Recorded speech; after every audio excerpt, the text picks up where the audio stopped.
Last time एक table draw किया था जिसमें हमने कहा था कि स्टैटिक इंड्यूस ईएमएफ और मोशनल इंड्यूस ईएमएफ, सबसे पहले हम इसको एक दफ़ा दोबारा से ड्रॉ करते हैं, ठीक है। तो कौन सा टेबल है मेरे पास? स्टैटिक इंड्यूस ईएमएफ, और दूसरा मेरे पास क्या था? मोशनल इंड्यूस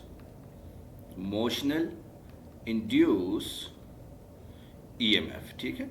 ये दो आपके पास इन दोनों के दरमियान में डिफरेंशिएशन थी, तो इसको एक दफ़ा दोबारा से हम लोग ड्रॉ कर देते हैं, ठीक है। ठीक है, इसको दोबारा से एक खूबसूरत सा टेबल हम लोग ड्रॉ कर देते हैं। अच्छा जी, तो यहाँ पर बच्चे मेरे पास आ गया मैग्नेटिक फील्ड, और यहाँ पर मेरे पास क्या आ गई? लूप या वायर या कॉइल, जो भी है आप लोग लेना चाहो, वायर, कॉइल, लूप, जो भी आप लेना चाहो वो आपके पास आ जाएगा, ठीक है। अच्छा जी, तो स्टैटिकली इंड्यूस ईएमएफ में आपके पास जो मैग्नेटिक फील्ड है वो चेंज होती है, यानी मैग्नेटिक फील्ड आपके पास क्या होती है जी? चेंज होती है। लेकिन मोशनल इंड्यूस ईएमएफ में आपके पास मैग्नेटिक फील्ड क्या होती है? फिक्स होती है। तो ये मैंने क्या लिख लिया? फिक्स लिख लिया। स्टैटिक इंड्यूस ईएमएफ में आपके पास कॉइल जो है वो स्टेशनरी होती है, स्टेशनरी, और जो मोशनल इंड्यूस ईएमएफ है वो आपके पास कॉइल जो है वो मूव कर रही होती है, ठीक है। और जो कि इसकी प्रैक्टिकल लाइफ एग्जांपल थी, ये मैंने आपको एक दफ़ा पहले भी बताया था कि स्टैटिक इंड्यूस ईएमएफ की जो प्रैक्टिकल लाइफ एग्जांपल है वो मेरे पास क्या आ जाएगा? ट्रांसफार्मर, ठीक है। और जो मोशनल इंड्यूस ईएमएफ है इसकी प्रैक्टिकल लाइफ क्या आ जाएगी? डीसी मोटर या DC generator, DC motor, AC generator. तो ये सारी की सारी चीज़ें आपके पास मोशनल इंड्यूस ईएमएफ की एग्जांपल्स आ जाएंगी। तो अभी हमने टॉपिक करना है बच्चे मोशनल इंड्यूस ईएमएफ। और मोशनल इंड्यूस ईएमएफ में क्या मतलब हुआ? आपके पास मैग्नेटिक फील्ड क्या होगी? फिक्स होगी, और जो कॉइल है या वायर है वो आपके पास मूव कर रही होगी। तो ये मेरे पास इसकी डेफिनेशन आ जाएगी। In motional induced EMF the magnetic field is fix while the coil is move inside the magnetic field। तो ये मेरे पास इसकी डेफिनेशन आ जाएगी। तो टॉपिक मेरे पास क्या आ गया जी? Motional induce EMF, motional induce EMF, ठीक है। तो पहली आपके पास हेडिंग क्या आ जाएगी? इन मोशनल इंड्यूस ईएमएफ, जो कि आपके पास डेफिनेशन है वो आपके पास क्या होगी? The magnetic field is fix in motional induce EMF. मैंने MIE मतलब motional induce EMF. The magnetic field is fix, the magnetic field is fixed, ठीक है। while the wire is a coil, while the coil or loop is in motion, यानी वो move कर रही होगी, वो आपके पास स्टेशनरी नहीं होगी। तो ये मेरे पास मोशनल इंड्यूस ईएमएफ आ जाएगा। अब दूसरी हेडिंग मेरे पास क्या आ जाएगी? मैथमेटिकली। तो मैथमेटिकली आपके पास क्या होगा? मैथमेटिकली, और वो आपके पास होगा E is equal to VBL, E is equal to VBL आ जाएगा। यही है ना मैथमेटिकली? आपके पास यही है ना ये टॉपिक आपके पास? एग्जैक्टली, ठीक है। E is equal to VBL आ जाएगा। अब तीसरी मेरे पास क्या आ जाएगी? टर्मिनोलॉजी। ये पूछने का मकसद ये हुआ कि देखो बुक में यही है कि नहीं है? टर्मिनोलॉजी,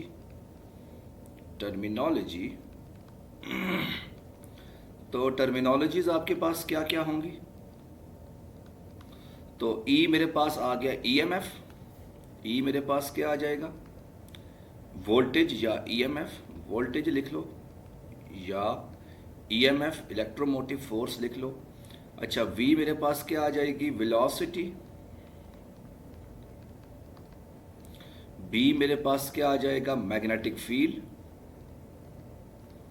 मैग्नेटिक फील्ड, ठीक है, और एल मेरे पास क्या आ जाएगा, length of the loop, length of the wire लिख लो, क्योंकि यहां पे हम लोग वायर का इस्तेमाल करेंगे, ठीक है। अच्छा जी, तो ये आपके पास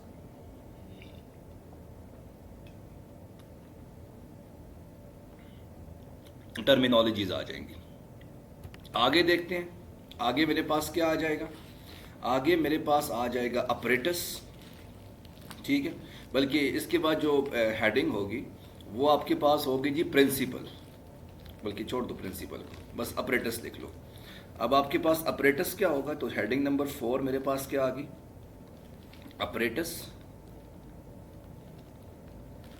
तो आपको इसके लिए क्या क्या चीज़ चाहिए, तो पहली चीज़ तो मुझे चाहिए magnetic field, magnetic field, magnetic field, और मैग्नेटिक फील्ड को यहां मैं क्रॉस से शो करूंगा। क्यों, क्या मतलब हुआ, क्रॉस का मतलब ये हुआ कि मैग्नेटिक फील्ड आपके पास पेज के अंदर जा रही है, यानी इस डायरेक्शन में, जेड एक्सिस में है, ठीक है। और आपको क्या चाहिए, दूसरी चीज आपको चाहिए to fix wire, to fix wire, fix wire, ठीक है। तीसरी चीज आपको क्या चाहिए, one movable wire, one movable wire, ठीक है। और चौथी चीज आपको क्या चाहिए, गिलवानोमीटर। गिलवानोमीटर आपको किस लिए चाहिए, क्योंकि वायर में जो करंट प्रोड्यूस होगा उसको डिटेक्ट करने के लिए, ठीक है। और आखिरी चीज़ आपको क्या चाहिए जी, मतलब वो फोर्स लगानी है आपने, बस उसको ज़रूरत है। वो तकरीबन ये आपको 4 चीज़ें चाहिए इसके अपरेटस में, ठीक है। तो ये आपके पास क्या आ जाएगा, अपरेटस आ जाएगा, गॉट इट। आगे चलते हैं, अब आगे मेरे पास क्या आ जाएगा, डायग्राम आ जाएगी, और 6वीं मेरे पास क्या आ जाएगी, एक्सप्लेनेशन आ जाएगी, ठीक है। तो 5वीं हेडिंग मेरे पास क्या आ गई, डायग्राम। वैसे मैंने एक चीज़ नोट की है कि अब तुम लोगों ने बुक पढ़ना छोड़ दिया, अच्छा अब तुम लोग सिर्फ और सिर्फ मेरे नोट्स को ही फॉलो करना शुरू हो गए हो। हाँ जी, क्योंकि मैंने 2-3 लोगों को ऑब्जर्व किया है, अब इन लोगों ने एक्स्ट्रा चीज़ जो है वो पढ़ना छोड़ दी है, एक्सप्लेनेशन, ठीक है। तो सबसे पहले हम डायग्राम को देखेंगे कि डायग्राम आपके पास कैसी है। मैं तुमसे तो मैं यही उम्मीद कर सकता हूँ, तुम तो अपनी बात ही मत करो अदर। मैं बुक पढ़ती हूँ और क्वेश्चन मैम से करती हूँ, तो मुझसे भी किया करो ना, मुझसे क्यों नहीं करती। ये आपके पास मैग्नेटिक फील्ड आ गई, ठीक है, ये आपके पास मैग्नेटिक फील्ड भी आ गई। आप जब नहीं देते, जवाब नहीं देते, वाह, मैं तुम्हें जवाब नहीं देता। मैं तो सैटरडे में यूनिक नोट्स भी देखती हूँ, बस तुम्हारा तो यही नोट्स के ऊपर ही तुम जाना, तुम्हारा कुछ नहीं हो सकता अदन।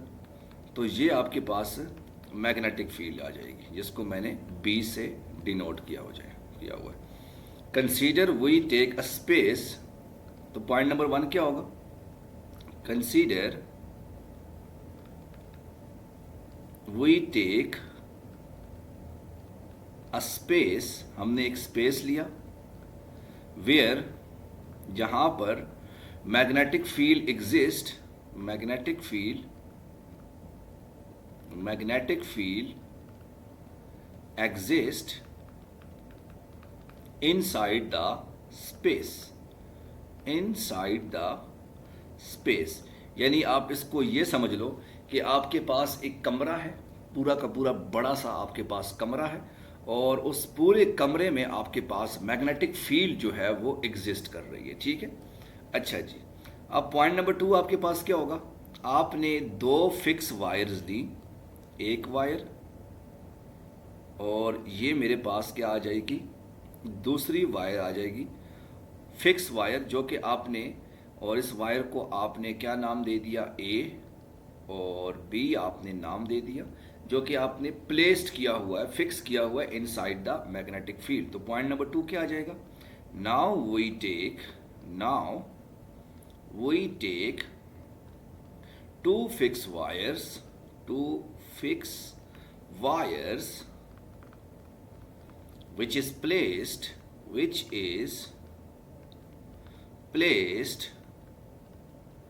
inside the magnetic field, inside the magnetic field, magnetic field कि हमने दो वायर्स ली ए बी, जिसको हमने रख लिया मैग्नेटिक फील्ड के अंदर, ठीक है। अच्छा जी, अब तीसरी वायर क्या होगी, हमने एक तीसरी वायर भी ली जो कि इस फिक्स वायर के ऊपर उठा के रख ली, और ये वायर आपके पास मूवेबल वायर है, ठीक है। तो इस वायर की जो लेंथ है वो मेरे पास क्या आ जाएगी, एल मेरे पास लेंथ आ जाएगी। तो पॉइंट नंबर 3 क्या होगा, now we take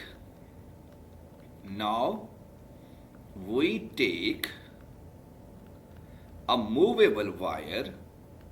movable wire which is placed जो कि पड़ी हुई है कहां पर, which is placed on the fixed wire के ऊपर, on the fixed wire, ठीक है, जो कि पड़ी हुई है फिक्स वायर के ऊपर, ठीक है।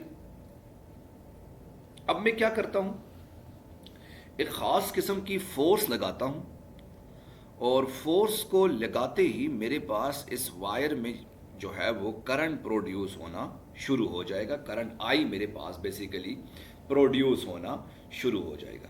यानी जब मैंने इसके ऊपर फोर्स लगाई, फोर्स को तो लिखते हैं, जब मैंने इस वायर के ऊपर फोर्स लगाई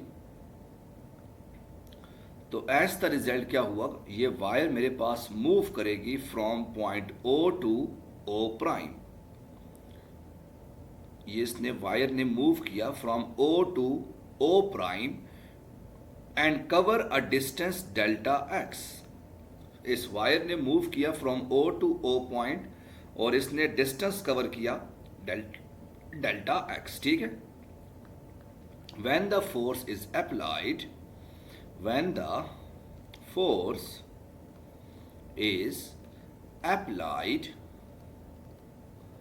ठीक है, as the wire is move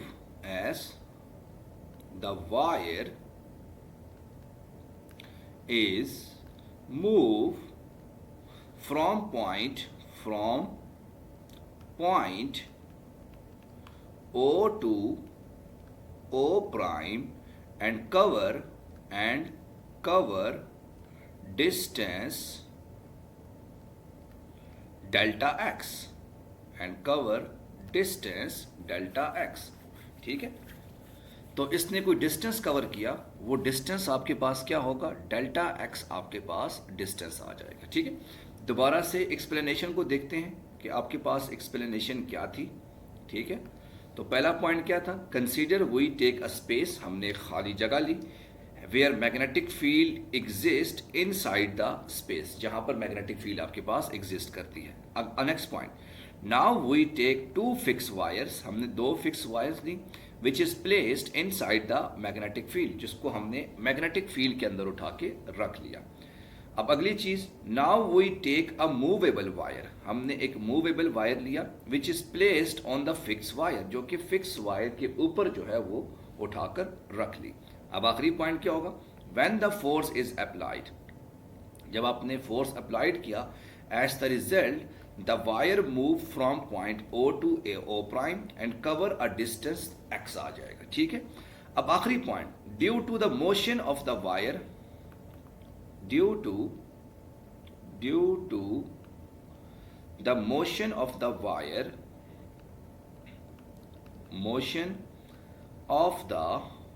wire inside magnetic field B, the current is produced inside the wire, current produced inside the wire, ठीक है। तो इस मोशन ऑफ द वायर की वजह से आपके पास जो करंट है वो प्रोड्यूस होगा वायर के अंदर, और गैल्वानोमीटर से आप लोग उसको डिटेक्ट कर सकते हो, ठीक है। तो जल्दी से इसको अपने पास नोट डाउन कर लो, मैं जरा पानी पी के आता हूं।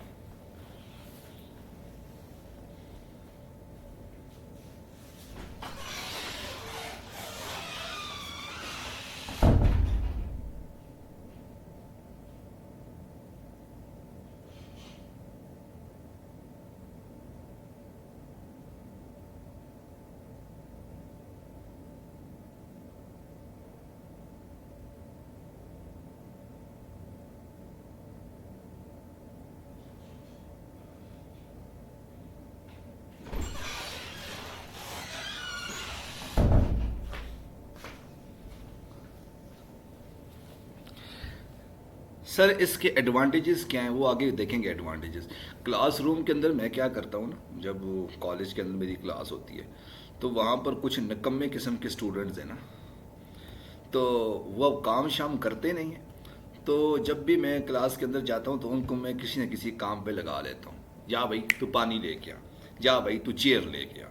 वो जब चेयर लेके आया तो मैंने कहा अब जा पानी लेके आ, पानी लेके आया तो मैंने कहा अब ये इंक भरवा के लेकर आ।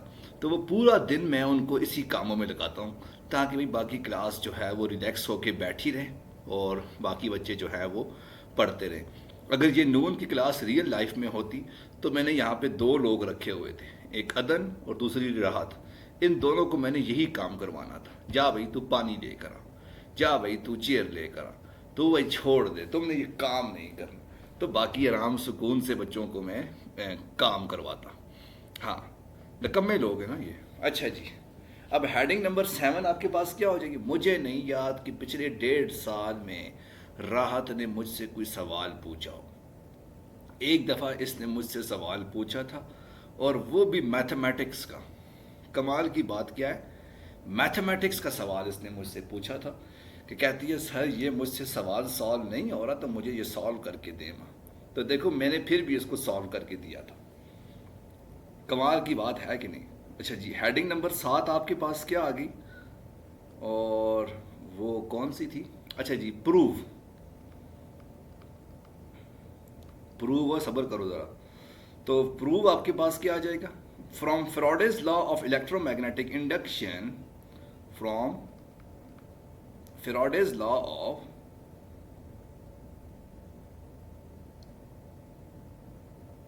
अच्छा कमाल है वैसे, from Faraday's law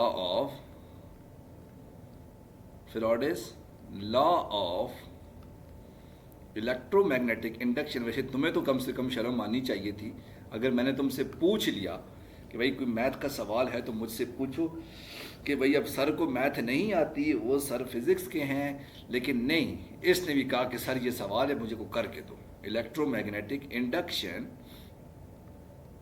electromagnetic induction.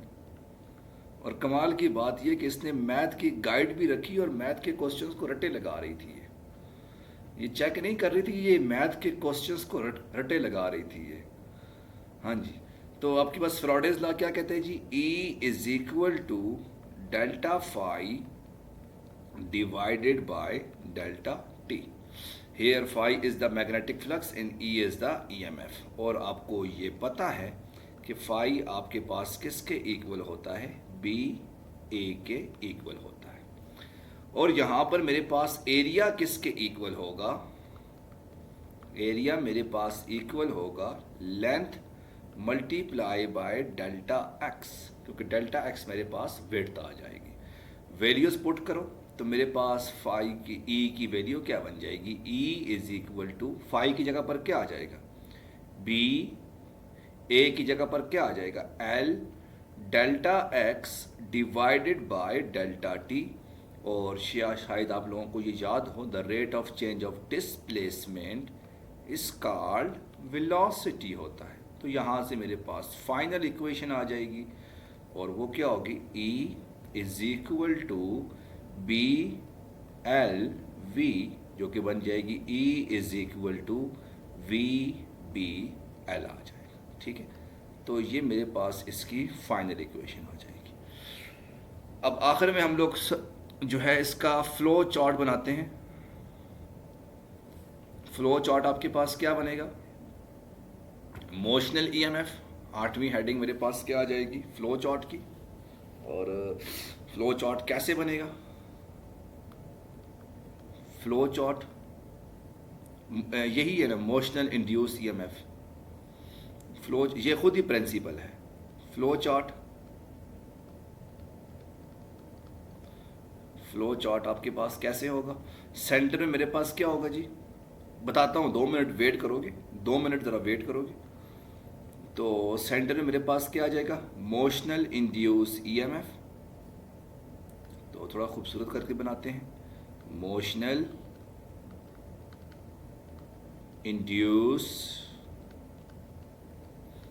EMF।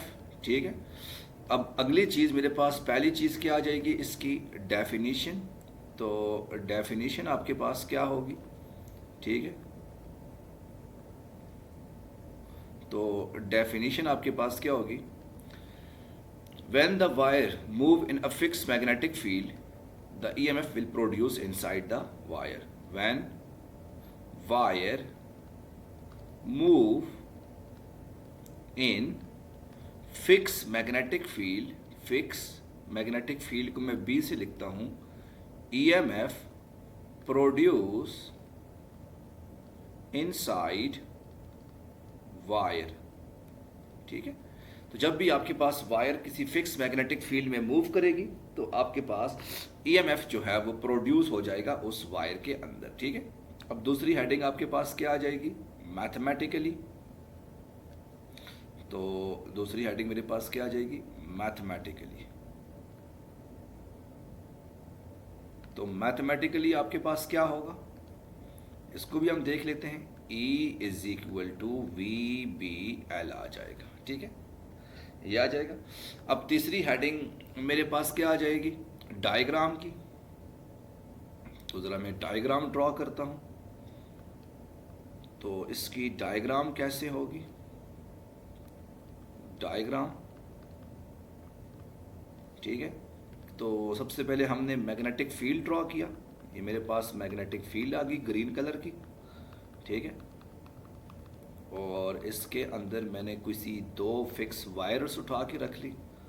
तो ये मेरे पास दो फिक्स वायर्स आ गई और इसके अंदर जो है मैंने एक मूवेबल वायर रखी और इस मूवेबल वायर को मैं मूव करवा रहा हूँ from point O to O prime की तरफ, ठीक है। O से O प्राइम की तरफ मूव करवा रहा हूँ, ठीक है। और चौथी हेडिंग मेरे पास क्या आ जाएगा, प्रूफ की। तो प्रूफ इसका किस तरह से होगा, प्रूफ। तो प्रूफ आपके पास क्या है जी, सबसे पहले मैं किसको लिखूंगा, फ्रॉडेस लॉ के, E is equal to delta phi divided by delta T. Phi is equal to B A is equal to L delta X. तो वैल्यूज पुट करो। तो E is equal to B, A की जगह पर क्या आ जाएगा, L delta X divided by delta T. तो E is equal to V B L आ जाएगा, ठीक है। अब आखिरी चीज़ मेरे पास इसमें मेरे ख्याल से पावर भी है। पावर को भी देख लेते हैं जो कि आपकी बुक में शायद गिवन है। तो पावर आपके पास क्या होगा, पांचवी हेडिंग पावर। तो पावर के बारे में आपने एक इक्वेशन पढ़ी थी, शायद आपको याद हो, P is equal to E square divided by R। तो वैल्यूज उठा के पुट कर लो। तो ई स्क्वायर की जगह पर क्या आ जाएगा, V square B square L square divided by R। तो ये मेरे पास पावर की इक्वेशन भी आ जाएगी। अब किसी बच्चे का कोई सवाल है और वो पूछना चाहता है तो वो